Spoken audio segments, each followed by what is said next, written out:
Okay, good morning sa tanan. And so salamat sa Ginoo.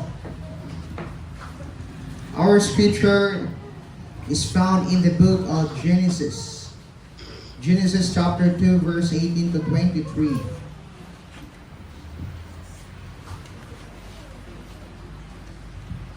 Genesis chapter 2 verse 18 to 23.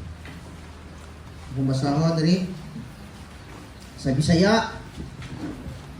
Unya miingon ang Ginoong Dios, dili maayo nga mag-inusara ang tao. Himuan ko siya kaugalingon o siya kauban o katabang nga angay kaniya. Busa giumol niya gikan sa yuta ang tanang mananap ug langgam ug gidala niya sila ngadto sa tawo aron iya nganlan. Bisag unsa ang gingalan sa tawo sa matag usa kanila mauna ang ngalan niini.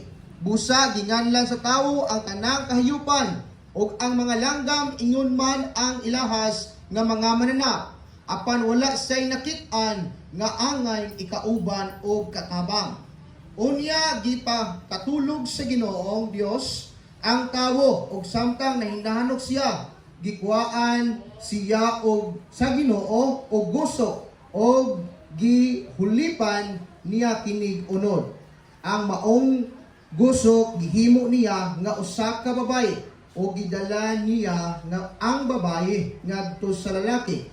Og miingon ang lalaki, ani ragayod ang sama kanako, bukog gikan sa akong bukog ug unod gikan sa akong unod. Babae ang ngalan niya kay gikuha man siya gikan sa lalaki. Amen.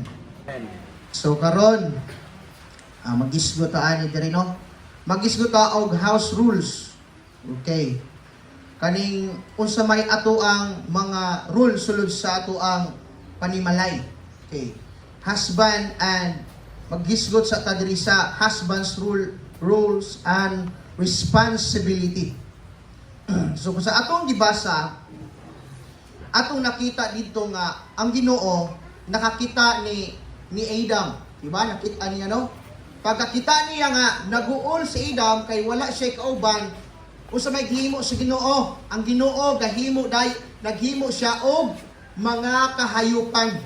Wala sa niya diksuwa og himo ang tawo nga mao si iba. So aning tayima paghimo niya og mga kahayupan, gidala niya sa atubangan ngadto ni Adan. Pag-abot dito sa atubangan, gipapili siya og gipapanganlan niya og unsay suitable nga igo nga para niya nga ikalipay niya. Gipanganlan niya tanan. Gikapoy na lang siya pangalan. Wala maginsay nakit-an nga igo para niya. At ang mensahe diyang dapita na ang tawo, kitang tawo, mangita ta, sige og partner nga unta ikalipay sa atoa pero dili gyud nato makit-an. Kay ang tinun-anay ni ay na makit-an nato nga partner sa ato ang kinabuhi, dili kita mo'y mangita kundili gasa na sa Ginoo para sa imuha aron malipay ka. Amen? So kanang mga asawa, kinahanglan ang asawa gasa gyud na siya di ay para gyud sa bana, di ba? Gasa. Unya kung gasa na siya para sa bana, kinahanglan ang bana kabalo gyud lang muamping sa iyahang asawa, di ba? Amen. Dili kay giampingan man gud ako pastor kung di asawa na nako sa mangita na lang kong uyab. Kay bulahan na ang hilper sulod sa balay, di ba? Dili na mao. So aning tayo makaron, kinahanglan maghulata, kinahanglan patient ta. Natay patient, pasensya sa atong kaugalingon nga maghulat sa insaktong partner para sa atoa. Ganing kita kay ganahan magit ang tao nga magdali sa kalipay na lawas nun, pero dili na siya ang ayang dalian kay kung magdali ka mahimo gyud nga madisgrasya ta. Amen. So naingon siya diri. Husband's rule and responsibility. Usa man ang rule sa usa ka husband. Naingon diri sacrificial love. O diba? Kanang sacrificial meaning ang love sa usa ka husband kabalo siyang mo sacrifice. Ang usa ka husband dili bagulbulan, mangita o kwarta ikapakaon sa pamilya. So kung ikaw willing ka mo sacrifice, imong asawa dili nimo bunugon, imong higugmaon. Diba?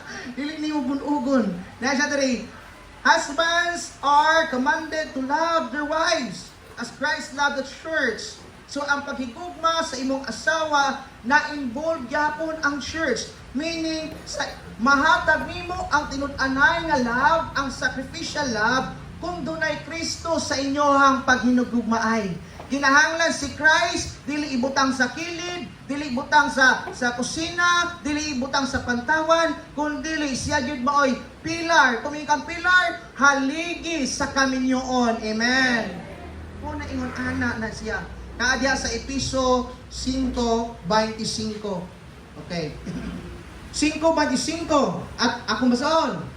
Kamo nga mga bana, higugmaan ninyo ang inyong asawa sama usab sa paghigugma ni Kristo sa mga magtotoo tungod sa iyahang paghigugma kanato, gihalad niya ang iyahang kinabuhi.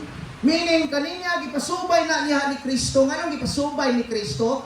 Tungod si Christ mo'y tinud-anay nga modelo sa ato ang pagpuyo dinhi sa kalibutan. Siya mo'y modelo, so meaning, kung nahigugma ka, imong gihalad ang imong kinabuhi. Giingon niya din ha, ikadua, leadership and headship. Kinahanglan na atang leadership o headship sulod sa panimalay. Makita nato na siya sa Episo 5:23. Okay. Episo 5:23. Ingon rin, the husband is called to be the head of the wife, acting as a servant leader. So kinahanglan ang bana, servant siya, pero leader po siya. Unya mga asawa po, dili ka ingon servant ang inyong bana, inyo pong abusaran ang inyong bana og sugo. Amen? Ha? Bisag kabalo na gyud mo nga inyo pong bana, gikapoy na inyo laging sugoon kay mo servant lagi. Dili po ingon anak kay servant ang inyong bana, pero leader po siya sulod sa panimalay.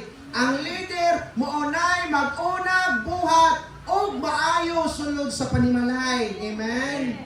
Munay unang magbuhat o maayo nga ang pamilya dadon sa simbahan. Amen.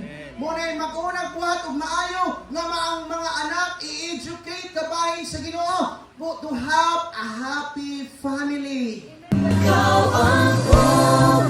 Thanks for watching. Please subscribe, comment, like, and